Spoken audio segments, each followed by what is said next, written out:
Someone chose to end their relationship with you. Someone chose not to be with you anymore.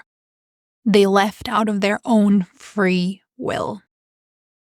There's not a lot more that can happen in an adult's life that's as painful and potentially damaging to your self-esteem.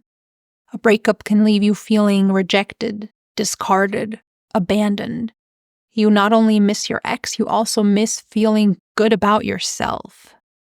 There is a way to process this, though, and emerge with newfound inner strength. The pivotal point that determines how your breakup will affect you and your self-esteem is the story you tell yourself about the breakup and what that means for what you choose to do or not do action-wise. The story you tell is an expression of, and it forms your beliefs, and your beliefs guide your actions. And combined, they shape, constitute, and express your self-esteem.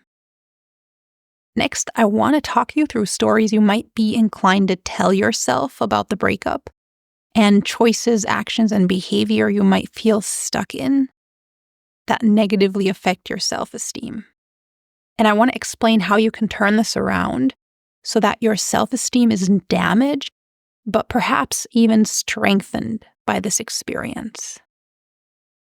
The incredible pain you're in right now, the shame, insecurities, and self-doubt can propel a journey on which you rethink yourself, your choices and beliefs so much and so fundamentally that you emerge stronger and more resilient than you ever were before the breakup. It probably doesn't feel like that right now, but that's the chance this devastating experience holds for you. Now, let's start with unhelpful story number 1. My ex is irreplaceable. They are special and perfect. This story is called idealization of your ex. It's when your psyche turns them into a superhero and exaggerates their capabilities, power, and qualities into an ideal of a human being that doesn't actually exist. Of course, most people think that their ex is special, otherwise they wouldn't have chosen to be with them. Idealization goes beyond this, though. This story doesn't stop at my ex is a special person, but in the emotional overwhelm after the breakup, your psyche makes it seem like your ex was the most special person on the planet and the ideal perfect match for you.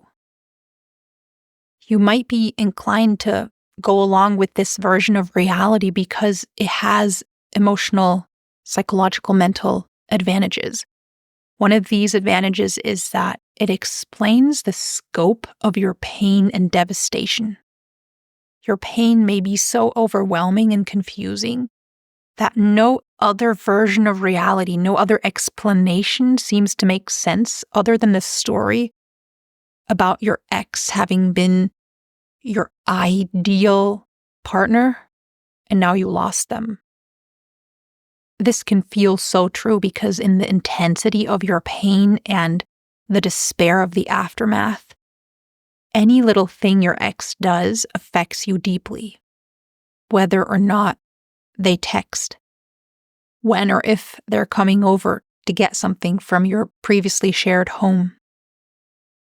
Any little decision your ex makes has tremendous consequences for your emotions. And the intensity of that and of the breakup is so surprising to you that your psyche concludes the only logical explanation for that is that your ex is somehow extremely powerful and special. The negative consequence of this story is that it creates a hierarchy in which your ex is on a pedestal and you're in an inferior position. This story implies that you're not as good as them, that you depend on them. And this is not at all good for your self-esteem, so make sure not to stick with this story. The truth is, what you're going through is very human. Our bodies and minds are wired to respond with devastation to abandonment. To our brain, attachment and abandonment are matters of life and death. The reason your biology is responding like this is because that's what happens when humans are abandoned.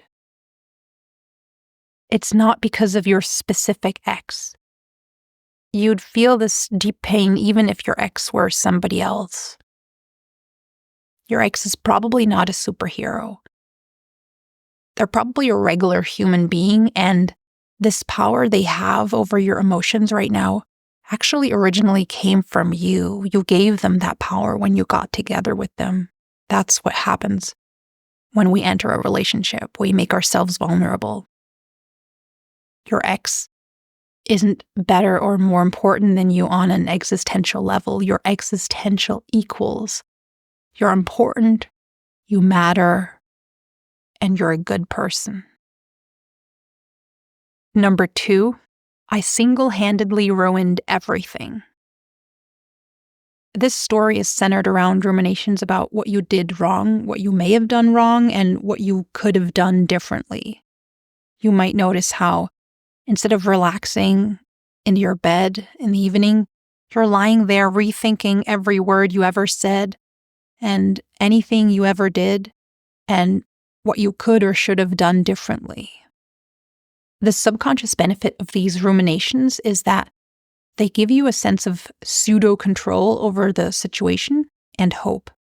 As long as you keep worrying and ruminating about what you should have done differently, it feels like there's still hope of getting back together and that it's within your power to make this happen. However, if you stick with this story that it was you alone who ruined everything and that everything that happened was your sole responsibility, it'll have damaging consequences for your self-esteem. If you stay in this ruminating thought loop, all you'll be thinking about is your weaknesses and mistakes. And in the long run, this over-awareness of your real and imagined flaws will leave you feeling like there's something wrong with you in an inherent, fundamental sense. That's not something you want, so be realistic about what you contributed and what your ex contributed to the breakup. Create a positive action plan for the things you want to work on in yourself. Set that into motion and then stop ruminating about your flaws. Allow yourself to let go of pseudo-hope and pseudo-control. They're not good for your self-esteem in the long run. Number 3, I'll never find this kind of a love again or anything that comes close. It's hopeless and I'm helpless. In the depths of your despair, it's common to feel hopeless. It's natural to grieve your loss and to need time for that. It's natural to feel intense pain during and after a breakup. You can support yourself throughout this experience and your sense of self-worth by separating facts from what feels true when you're overwhelmed by grief. The fact is, if you choose to, you can find a love that is just as fulfilling, maybe even deeper. As you go through this experience, it's likely you'll learn things about yourself and your psychological architecture. You'll learn who and what types of people you felt spontaneously attracted to in the past, why, and whether or not this spontaneous attraction you feel is a helpful guide. You'll work through attachment issues and increase your capacity for emotional connection, emotional intimacy, and love. When you emerge from the breakup, you'll be at a totally different starting point, and it's likely that your next relationship will be even more satisfying emotionally. Number 4, others are judging me. This story makes you believe that because it's supposedly shameful to be abandoned, others are judging you for it.